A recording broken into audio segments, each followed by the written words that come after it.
Welcome to the How to Be Awesome at Your Job podcast, the show where brilliant professionals share how to sharpen the universal skills required to flourish at work. Enjoy more career fun, wins, meaning, and money with your host, Pete Makaitis. Hello and welcome to episode 785 with Christopher Cox. Christopher is a world-class writer who spent a boatload of time digging deep into the research on deadlines and how we can set them more effectively and the cool results that emerge from them. So you'll learn 1, the worst possible deadline you can give yourself. 2, the trick restaurateurs and theater artists use to consistently deliver quality. And 3, the trick to making self-imposed deadlines more motivating. So if you want to check out the show notes or the transcript or the links to bits that we reference, please pay us a visit at awesomeatyourjob.com/EP785. And while you're at awesomeatyourjob.com, I recommend you check out our Gold Nugget email list, which provides a summary write-up of the actionable wisdom that Christopher shares right to your inbox. And you get those right as each episode releases, as well as unlocking the whole vault of all 785 such write-ups. Those are the gold nuggets at awesomeatyourjob.com. Here's a bit about Christopher. Christopher Cox has written about politics, business, books, and science for the New York Times Magazine, GQ, Harper's, Wired, and Slate. In 2020, he was named a Knight Science Journalism Fellow at MIT and a visiting scholar at NYU's Arthur L. Carter Journalism Institute. He was formerly the chief editor of Harper's Magazine and executive editor of GQ, where he worked on stories that won the Pulitzer Prize, the Penn Literary Award for Journalism, and multiple national magazine awards. His book, The Deadline Effect, is out in paperback now. Big thanks to Christopher for sharing his wisdom with us. Big thanks to our sponsors. Check them out. One sponsor to check out is Harvard Business Review. This brilliant magazine, published at hbr.org, is the leading destination for smart management thinking. Fun fact, HBR has been mentioned in 108 episodes of the show. That's because HBR has great stuff that comes up often. They've got explainer videos, podcasts, real-world case studies, and much more. I think of HBR each night that I put on my special orange glasses. Their article, Will Blue Light Glasses Improve Your Sleep?, revealed that those who wore them reported better sleep and a 7% improvement in work performance as compared to those who wore the sham glasses. So I cite HBR anytime anyone tells me that I look silly wearing them. Now, much of HBR's content is available for free when you sign up at their site. Subscriptions that get you unlimited content cost $10 a month. If you visit hbr.org/subscriptions and enter the promo code AWESOME, you can save 10% off of that subscription. Again, to save 10% off of your HBR subscription, go to www.hbr.org/subscriptions and enter the promo code AWESOME. One sponsor to check out is Storyworth. Whenever I'm thinking about meaningful Father's Day gifts, Storyworth leaps to mind. Storyworth helps you preserve precious memories and stories from your father for years to come. Each week, Storyworth emails your loved ones a thought-provoking question that you get to help pick, such as, what's the bravest thing you've ever done? I personally love the prompt so much that I have refreshed Storyworth's questions page many times looking for more. Storyworth makes the writing process super quick and easy. All your loved one needs to do is respond to that email with a story, and then you get a quick copy of that. And after a year of this fun, Storyworth compiles your loved one's stories and photos into a beautiful keepsake hardcover book that you'll be able to share and revisit for generations to come. Families love Storyworth so much, they've got 25,000 five-star reviews on Trustpilot and have millions of stories preserved. So give all the fathers in your life a unique, heartfelt gift they'll all cherish for years. Storyworth. Right now, you can save $10 on your first purchase when you go to storyworth.com/awesome. That's storyworth.com/awesome to save $10 on your first purchase. And big thanks to our sponsor, Acorns. Acorns makes it easy to start automatically saving and investing for your future. You don't need a lot of money or expertise to invest with Acorns. In fact, you can get started with just your spare change. Acorns recommends an expert-built portfolio that fits you and your money goals, then automatically invests your money for you. NerdWallet.com, whom I love on these sorts of matters, gives Acorns a whopping 4.7 stars and says, quote, if you want to make the most of your spare change, there's no better place to do that than Acorns. Head to acorns.com/awesome or download the Acorns app to start saving and investing for your future today. And we got a legal disclaimer here. It may not be representative of all clients. Tier 1 compensation provided. Compensation provides an incentive to positively promote Acorns. View important disclosures at acorns.com/awesome. Investing involves risk, including the loss of principal. Please consider your objectives, risk tolerance, and Acorns' fees before investing. Acorns Advisors LLC, Acorns, is an SEC-registered investment advisor. Brokerage services are provided to clients of Acorns by Acorns Securities LLC, member FINRA/SIPC. For more information, visit acorns.com. Now, here's Christopher. Christopher, welcome to How to Be Awesome at Your Job. Hi, Pete. Yeah, thanks for having me. Well, I'm excited to dig into some wisdom from your book, The Deadline Effect Inside Elite Organizations That Have Mastered the Ticking Clock. But first, I want you to regale us with some tales from Everest Base Camp and/or summiting Kilimanjaro. Oh, wow. Yeah, that takes me back. That was one long trip that I took between college and grad school. I went all the way around the world, and all sorts of things happen on those trips. So climbing Kilimanjaro is maybe the most dramatic story because it's a multi-day journey. And on the last day, you have to climb up, at least on the route that I took, a very steep, I don't want to call it a cliff, but it's almost a cliff. And it's covered in ice and snow, and it snowed that night that I was supposed to climb. And you start off at about 2 a.m. And part of the reason you start at 2 a.m. is you want the ice to be frozen. During the day, it starts to melt and it gets slippery. And so we're climbing up the ice, and I was with one other person, my guide. And after about 30 minutes or 45 minutes up this steep expanse, his flashlight goes out. And he asked me, "Do you have your flashlight?" And I said, "Yes, I do." And then we had about 40 seconds of that flashlight before it went out too. And so then we did the final 3 hours of the climb in the cold and the snow and the steep in complete darkness, which was frightening at first. But then basically he said, "I want you to put your feet exactly where my feet are, and we'll just climb up that way." And we made it. And we reached the top exactly as the sun rose over the savannah. And it was a feeling of pure euphoria. That's awesome. Cool. Well, so digging into the book a bit, can you share any particularly surprising, fascinating, counterintuitive discoveries you've made when putting together The Deadline Effect? Yeah. So the book, I did 2 modes of research to write the book. One was reading as many studies as I could on procrastination and deadlines and productivity that I could. And the other was I went out and did a bunch of reporting. So I ended up embedding in 9 different organizations and learning how they work. And so each of those 2 paths of research led me to different insights. I would say that just from reading the academic literature, the first thing that jumped out at me, which I saw replicated in study after study, was how powerful shortening a deadline can be. One of the very first papers I read was about the U.S. Census, and they were trying to figure out how to get more people to reply to the mail-in census. So not when the person comes to your door, but just the thing you get in the mail. And it turned out that if you could increase the response rate for the mail-in census, it would save, by 1 percentage point, it would save the U.S. government $75 million percentage point. So there's a big motivation to get more people to mail those things in. And so they did some research and studies and experiments to see how they could increase that response rate. And one of the things they discovered, which seemed counterintuitive to me at first, was if you actually give people less time to reply, they're more likely to do so. And so they did an experiment where they had 2 groups. They both had the same deadline to return the mail-in response to the census, but one group had a week less to do it. And the group that had a week less to do it was more likely to turn it in. And there are all sorts of other positive benefits. They saw that the data was higher quality if the people had less time to turn it in too. And so I read that, and that really got me intrigued. And that's when I started delving deeper into this subject.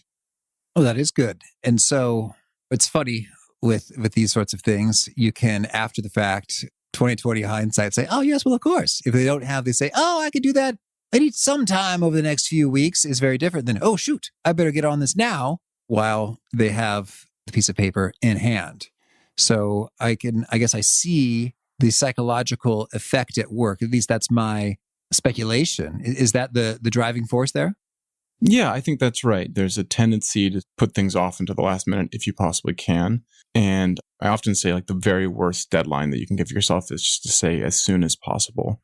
It's better to have it be concrete, and even if it's further off than you might want it to be. So as soon as possible, and you feel like, okay, that means I'm going to get done tomorrow. But if you actually set a concrete date of, no, I'm going to get done in a week, that tends to be more effective in getting you to actually complete the whatever project is you're trying to get done. And so one of the other things that came up in looking at how adjusting the timing of a deadline can increase your ability to complete a project was I read all these papers on procrastination. And procrastination affects us all to greater or lesser extents. One economist I read called it the universal human problem. But I read this interesting paper called Procrastination of Enjoyable Experiences. So you think of you procrastinated things you don't want to do, but it turns out we also tend to procrastinate things that we do want to do. And there's two social scientists named Suzanne Shu and Ayala Ignizi, and they devised this pretty ingenious experiment. They gave out coupons for a free slice of cake. So again, this is not something that you would think people would want to avoid. And one of the coupons expired in 3 weeks, and a different version of the coupon expired in 2 months. And it turned out that the people who had 3 weeks, so more than a month less time to get their free cake, were 5 times more likely to use their coupon. 5 times? Yeah, like a dramatic effect of shortening the deadline there. And I think it's just what you say. It's with that urgency provided by the deadline and not giving people to be distracted from what they're supposed to be doing, you're going to increase your likelihood of getting things done. Mm-hmm. Well, these are tantalizing insights right there. If we were to zoom out a bit, what would you say is the core message, thesis, big idea behind the deadline effect? Well, in terms of what I saw in the organizations that I studied, there were 2 big conclusions that sort of tie everything together.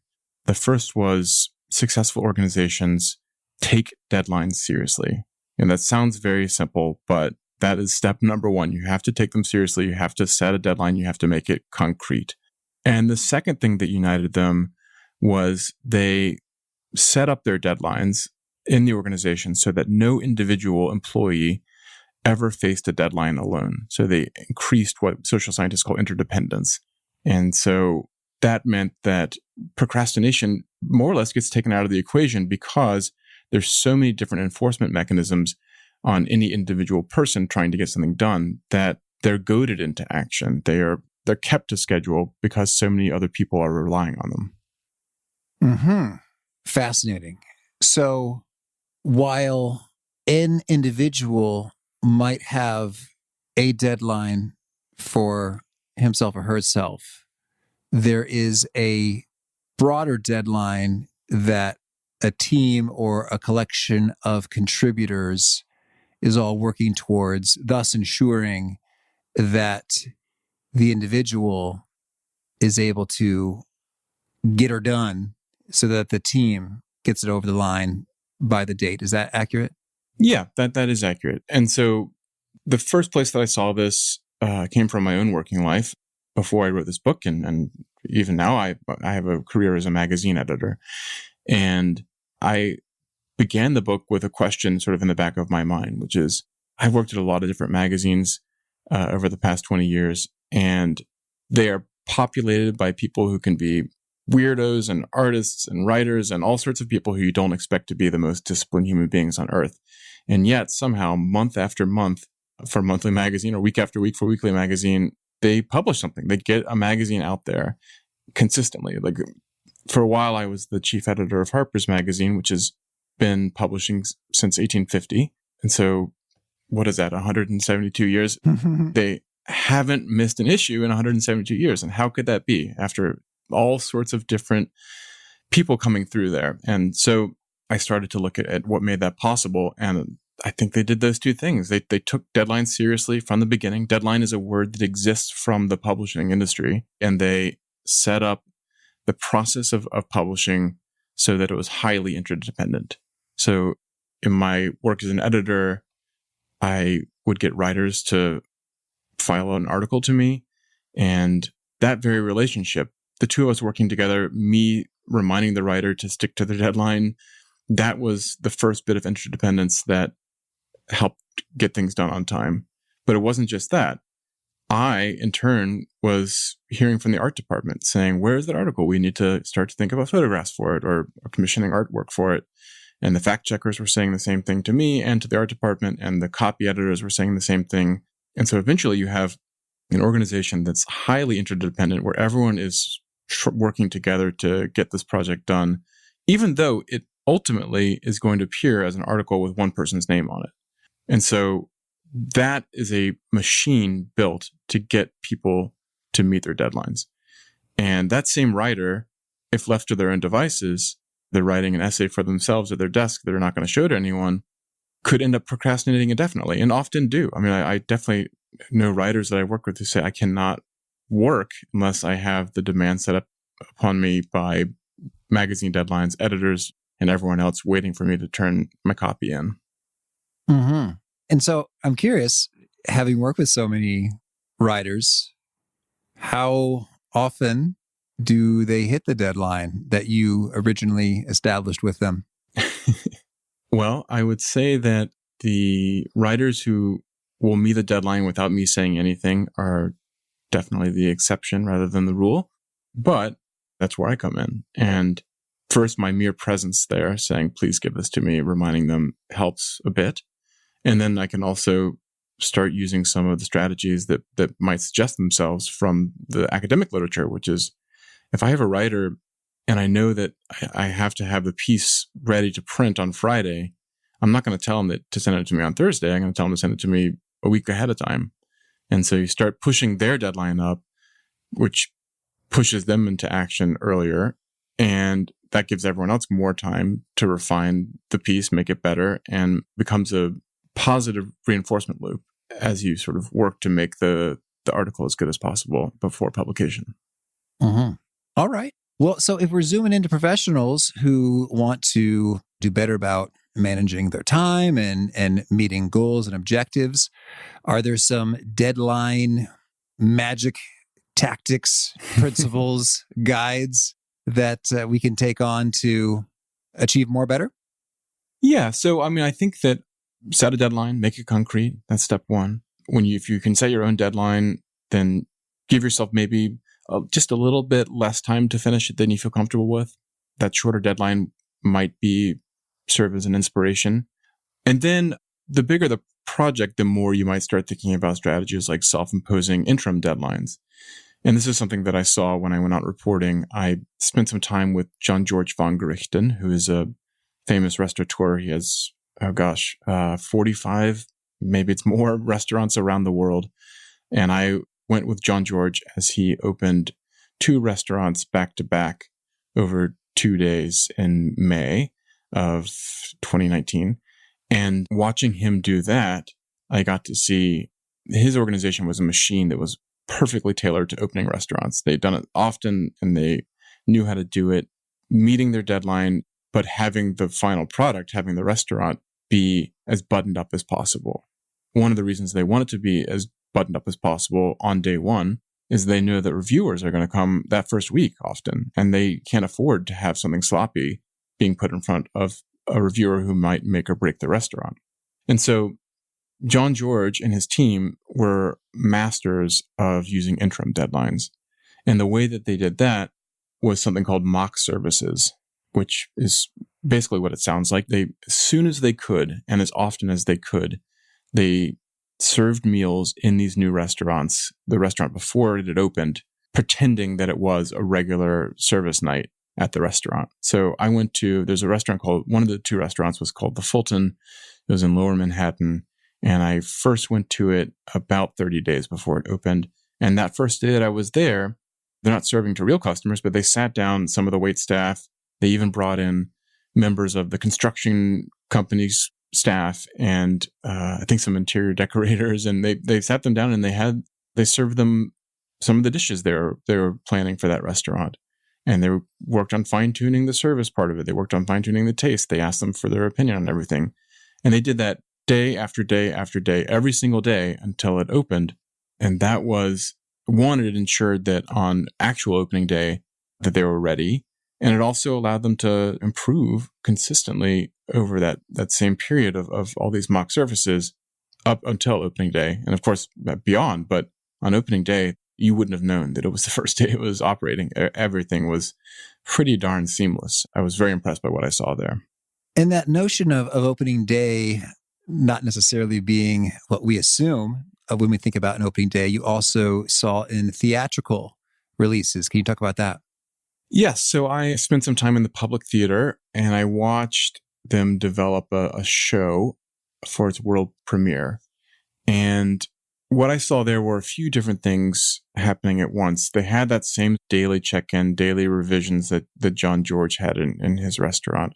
But one of the things that really struck me about watching this come together was I had a fairly naive notion of what a theatrical production looked like when you put it on. I thought, okay, you write the play and you rehearse it, and then there's dress rehearsal, and then it's done. But what I actually saw with this performance was dress rehearsal was the midpoint in a longer process of improving the performance, improving the play that they were putting on. So I went to dress rehearsal, and then after that I went to the first of several preview performances where they had audiences there, and they actually changed the performance considerably based on the feedback from the audience, which makes all the sense in the world. I mean, the audience is sort of who you're there to perform for. But I found it inspiring, really. And then when I talked to the director, he said, oh yeah, like this is the way it's always worked in theater. The social science name for it is sense making and updating. So you take a pause after each day and you figure out what's going right and what's going wrong. And then you update according to what you assess along those lines. And the theater producers have figured out how to formalize that process in a way that we don't often do in our regular life.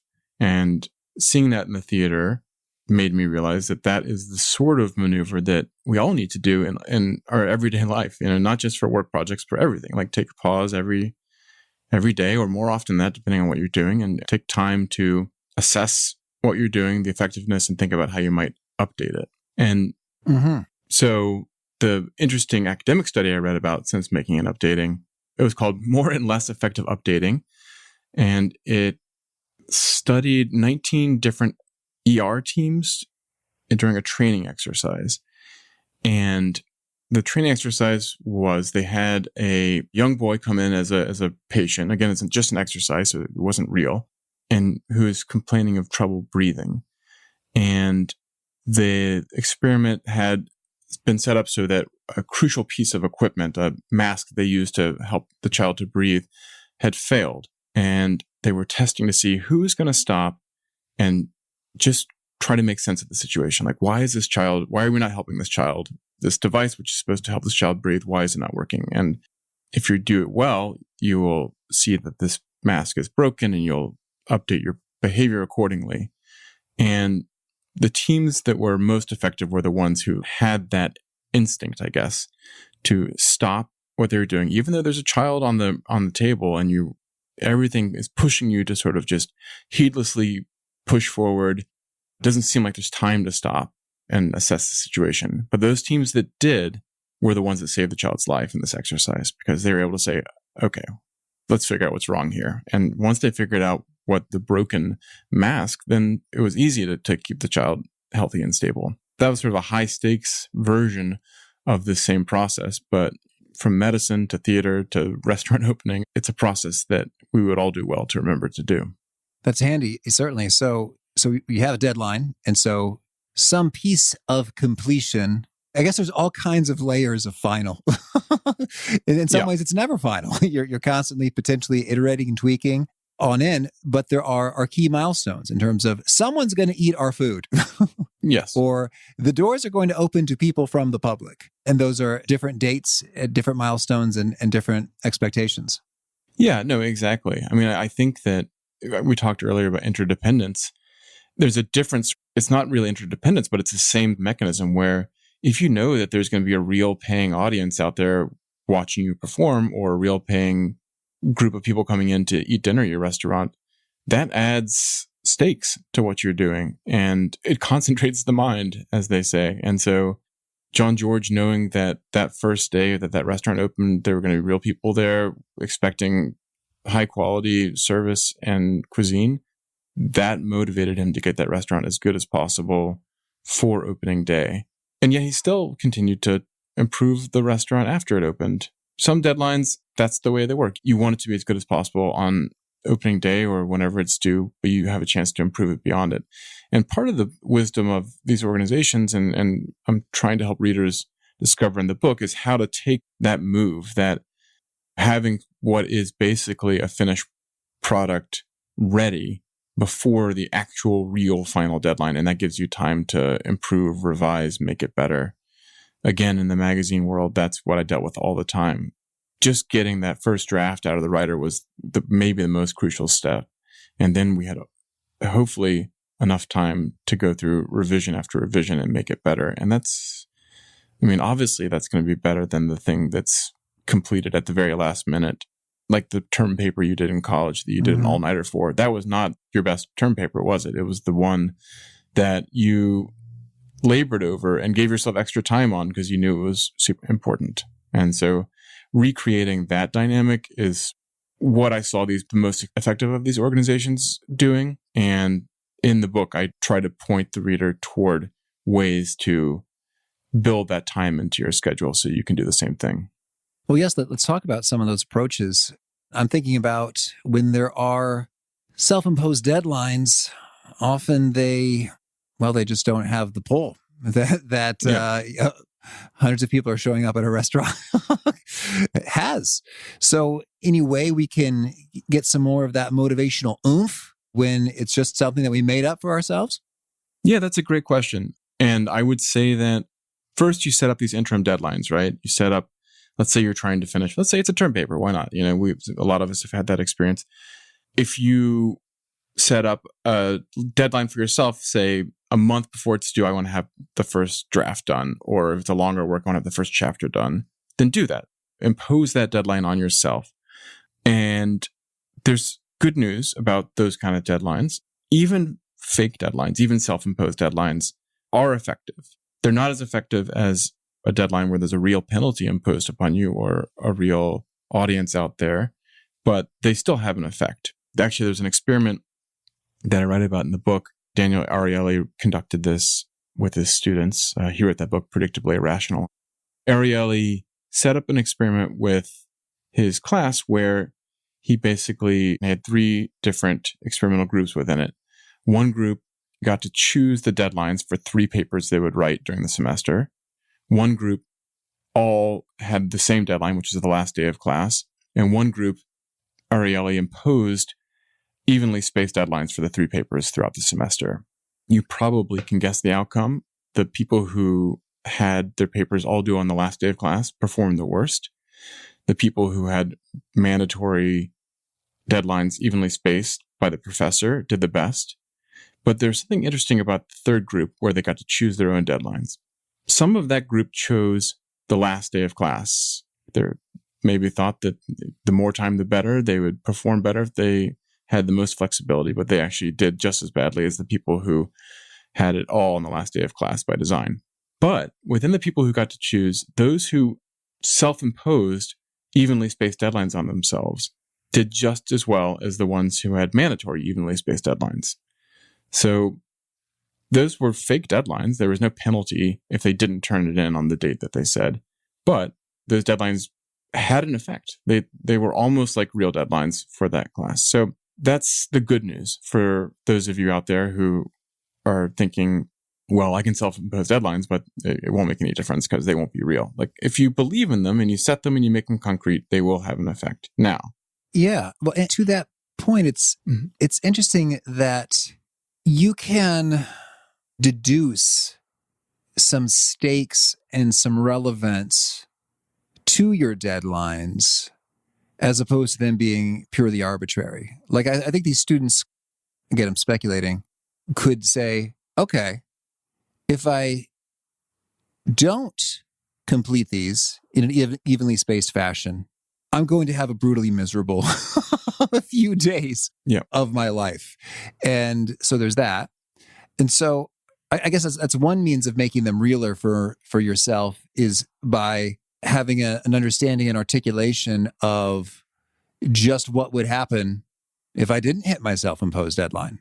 Yeah, no, exactly. I mean, I think there's it goes back to the original lesson, which is set a concrete deadline, take deadlines seriously is the most basic part of it. And if you're thoughtful about it, if you're just deliberate about these things, it's going to have a big effect on your performance and how good you are at getting things done before the last minute.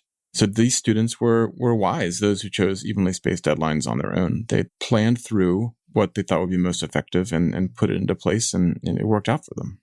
Mm-hmm. And you're about to say a second piece. Please lay it on us. So first, self-imposed deadlines with nothing else going for them will have an effect. But if you can bring in some enforcement mechanisms, if you can bring in that audience, bring in some way to give those self-imposed deadlines teeth, as I call it in the book, then you should. And well, I did it myself. So I wrote this book and it had a deadline. The publisher wanted it on March 1st. And I knew that I needed to meet that deadline. It would be completely embarrassing to write a book about deadlines and miss my own deadline. And so I was very deliberate about it. I had a little bit over a year to write it and to report it. And so I set up a very fleshed out schedule for that year. And I planned when I was going to write each chapter, when I was going to research each chapter. And I hit most of those interim deadlines pretty well. Not perfectly, but those interim deadlines were there and they helped me. And I got things done. Some things came in early, some things came in late, but it all worked out in the wash. But one of the things that I did to help make those interim deadlines more effective was to start promising a chapter to my editor or promising a chapter to my agent or to my wife. It didn't matter. It didn't have to be someone who had the authority over me or anything. It could be a best friend. I'd say, well, I'm going to finish this chapter about John George and I'm going to send it to you. And just that promise, bringing someone else into the process, increasing the interdependence of what is often a very solitary pursuit, writing a book, helped me get things done on time. And it meant that by the time March 1st rolled around and my editor was ready for my book, I was ready to send it to him. That's good. All right. So anyone will do. Yeah. I mean, anyone will do. And I think that, well, how to put this best? Not to diminish your wife in any way. She's very special. No, exactly. No. In fact, I would say like promising it to my wife, that was the most demanding one. I wanted to impress her. But yeah, I mean, like I would say try to create multiple enforcement mechanisms for yourself. So don't just, if you're a writer, don't make it only your wife you send it to, but also find someone else who's an outside party. So you have, it's like in the magazine world, like me thinking like, oh, I have to meet the demands of the art department and the fact-checking department and the copy editor. And it's the multiple connections of interdependence that is the most effective at keeping you on target. Yeah, I'll tell you, with the podcast, having tens of thousands of folks who just sort of expect there's going to be an episode on Monday and Thursday, does wonders. Oh, for sure. I mean, yeah, having that audience out there, whether you're doing a podcast or putting a magazine out or putting on a theatrical production, it really concentrates you and keeps you on target. And Christopher, I want to get your take. Is there a dark side to deadlines? Is it all benefit, or are there some watch-outs we should be concerned about? Well, I've certainly come to embrace and respect and rely upon deadlines. And I do think that the notion that I find myself pushing back against over and over again, especially when people know that I've written this book about deadlines, is that deadlines and creativity are somehow at odds, that we associate it with the taskmaster putting us to work and there's no room for creativity. And if it has to be done by a certain date, then what happens if I have a brilliant insight that would only arrive if I gave myself an endless time to work on it? And I just don't think that's the case. Like I've seen it with the writers, brilliant writers, poets, novelists, all of them, they thrive under a deadline. And I saw the same thing in organizations as different from that as like the Air Force. Like I went and embedded in this Air Force unit and they were so deadline driven and they were so focused, but they also seemed the most at ease of anyone that I saw because they knew they were dialed in. They knew that they were going to meet their deadlines. And so they didn't feel any stress. And I compared it to a state of flow, this state of complete concentration that has elements of euphoria to it. So I guess I would say that there is a dark side to deadlines, but only if you're not using them effectively. The original deadline effect is a concept in the economic world, the tendency to delay things until the last minute. So if you are negotiating and you have a deadline to finish up your negotiation, the deadline effect is that draw that makes you not settle until the last minute. It's why settlements are reached on the court as steps. It's that deadline. But that's miserable. Like procrastinating until the last minute and then rushing something out. And so that's the dark side. But if you embrace deadlines and know how to effectively deploy them, you can get rid of all that last minute nonsense and eliminate the painful period of procrastination and just get right into that mode of creative, productive work as early as possible. And that is deeply satisfying. All right. Well, Christopher, tell me anything else you want to make sure to mention before we hear about some of your favorite things. Well, it's out in paperback. The book's out in paperback now, and I would love for people to pick it up. But no, I think you covered quite a lot in a short amount of time. Oh, cool. All right. Well, could you share now a favorite quote, something you find inspiring?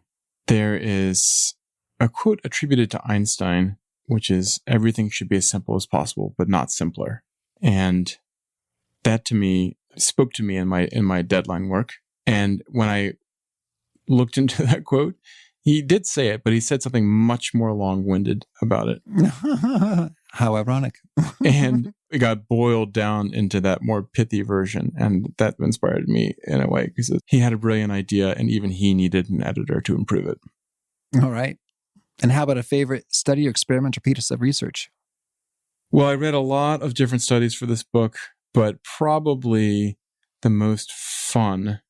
Well, one would be that procrastination of enjoyable experiences, because it just was so strange to think that people would put off getting themselves a free slice of cake. But there was another one called procrastination by pigeons. And it was part of a whole universe of animal studies that show that animals too procrastinate. There was a rat study where rats tended to prefer a larger shock if they could put it off into the future than a smaller one right now. So it's a wild and wonderful world out there when you start to think about deadlines and procrastination and the way that not just humans have a relationship with time. Well, in a way, that's a really good synopsis of what procrastination does. You'll get a larger shock if later. Yeah, no, we impose that pain upon ourselves. That's exactly what happens. Over and over and over again. We don't learn. And just like rats, we don't learn. And how about a favorite book? Well, one book that I've been thinking about a lot recently is an old favorite, but that's Robert Caro's The Power Broker. It's a big, weighty doorstop, but he is the master of research and going as deep as you can go on a subject. And I talk about him a little bit in my book. And as a negative example, because he's been working on his big LBJ project for, 50 years now. But I want to tell Robert Caro here and now, I think what you're doing is wonderful and I love your book. So forgive me for making fun of you a little bit in my own book. And a favorite tool, something you use to be awesome at your job? Well, I think I probably will echo a lot of people who talk about shutting off devices and finding time for yourself to be isolated. But here's a much more mundane one. A while ago, I switched to wake up in the morning to make my coffee. And instead, I pre-program my coffee every morning so it's waiting for me when I wake up. And that has done wonders for my morning productivity. Okay. And is there a key nugget you share that folks tend to really quote back to you frequently? Well, there's a part of the book that we didn't talk about, but I ended up doing one part of the book undercover, and I got a job at Best Buy. And the deadline in question there was Black Friday. So I ended up working in Best Buy on Black Friday, and I watched how they completely reformed the way that store works just for that one day to handle the huge increase in crowds. And I don't know if Best Buy is often thought of as a model organization, but what I saw there absolutely impressed me. So whenever I meet someone who's read the book, they often ask me if I really did work at Best Buy, and I can prove it by talking at length about different flat screen televisions. So did you confess? You say undercover. Did they know what you were up to? Or you're just pure normal employee? Christopher, I see you have quite the resume in the writing world. What makes you interested in electronics? Yeah, no, I had to disguise some of my resume and play up other parts of it. I made a promise to myself that I would not lie to anyone, but I did not tell them, for example, that I was at that moment employed by a magazine. So yeah, I tried to go in through the front door. I went to their PR department and said, I want to write about Best Buy. I want to write about Black Friday. They spoke to me for a while and then ended up ghosting me. And after about a year of trying that, I said, all right, well, I'm gonna find a different way to tell the story, and applied for a job and got one and worked for a few months just to prepare for that Black Friday. And then finally, when it was all over, I told everyone I'd worked with what I was up to, and I changed their names for the books because they weren't expecting to be written about. And I mean, it's a very positive chapter, so I hope that they're happy with it, even though I had to get in through slightly less than direct means. I'm just thinking about, you've got your own deadline for the book about deadlines, and you're like, oh man, I got to shift. Oh, yes, that was a problem. It's time consuming to hold down a day job at Best Buy while also writing a book, but somehow I managed to squeeze it all in. And if folks want to learn more or get in touch, where would you point them? The easiest thing to do would be to go to deadlineeffect.com. That's deadline-effect.com, and it's got a bit of everything about the book and about me there. All right. And do you have a final challenge or call to action for folks looking to be awesome at their jobs? Well, I'll repeat the first lesson, which is take deadlines seriously. I promise you. I mean, you probably think you already do, but just be disciplined about it, be deliberate about it in everything you do. And ultimately, it's liberating. As your productivity goes up, you become happier. You spend less time feeling that painful procrastination, and your work life will just get that much better. All right. Christopher, it's been a treat. I wish you much luck with all your deadlines. Thank you, Pete. It's been great to be with you.